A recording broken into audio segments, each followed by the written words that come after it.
make changes that are going to help you. All right. Next. This is my favorite, and I know that looks really crazy. What is that? Well, so many words, okay? So, nutrition and your moods, behaviors, and your cognition states. This is very generalized, okay? Because you'll see we've got some neurotransmitters up there, right? Dopamine, serotonin, norepinephrine. What's a neurotransmitter? That's a big old word, okay? It's a chemical in your body that is released, and then it goes and tells the rest of your body how to think, how to feel, how to act, okay? That's basically it. Everything that we think, feel, say, do is based off of a certain chemical balance in the body. That is it. That is the only reason we function off of chemical signals, right? Neurotransmitters come from the brain. We also have hormones from the endocrine system, right? Same thing. They're just all chemical messengers that tell us how to think, feel, and act, okay? And that's why we do anything ever in life, right? So you'll notice on the right-hand side, it says serotonin, okay? And then you'll see above it, it says starch. Doesn't mean that, so that kind of means we eat starchy carbs. Starchy carbs break down into L-tryptophan, and then that breaks down into serotonin, and further breaks down into melatonin, all right? Who cares if you know what that is? Just know that the food that we eat breaks down into chemicals, and those chemicals tell us kind of how to function, how to think, feel, and act, okay? It's not to say that only carbs break down into serotonin, but for the sake of this lecture, for the most part, starchy carbs is what's going to kind of fuel the serotonin levels, all right? And it's also going to help melatonin. Anyone know what that function is for? Sleep, okay? So, our food directly correlates to how we're going to sleep later on in the evening, okay?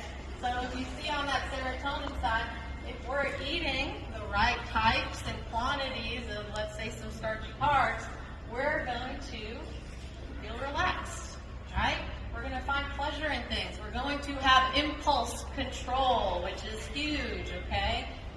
We're going to seek things that help us avoid pain, okay? If you flip over on the other side, dopamine, this is more or less proteinish. Again, not to say you don't have carbs that break down into protein, but let's just say, for the most part, generally speaking, proteins are going to have tons of different processes to break down to dopamine. Dopamine then breaks down into norepinephrine, okay? For dopamine, this is more for our cognition states, okay? Are we alert mentally? Do we have a good functioning working memory, right?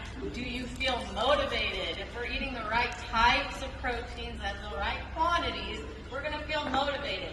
We're going to have a good sense of inner and outer reality, right? As opposed to being delusional, okay? We're going to feel pleasure. Again, we're going to avoid pain. We're going to have mental clarity. You go down to the norepinephrine side, this is kind of your sustained concentration. This is your energy, right? Are you able to transition your energy system? Do you wake up in the morning and you're like, I need my coffee, right? Or can you just kind of pop out of bed and it kind of sucks, but the moment you get up, all right, cool. You quickly transition, now you're up and you're ready to go, okay? Your socialization, all right? Are you social? Everyone in here is very social today, so yay. Y'all are pretty balanced, I think, right?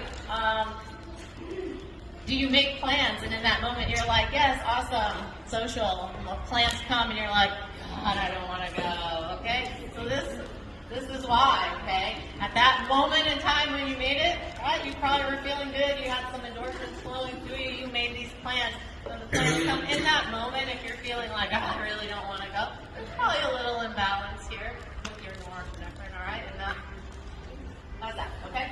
Right, are you able to concentrate? Are you able to be alert? Do you have a good recall memory? Oh, I want to call my friend.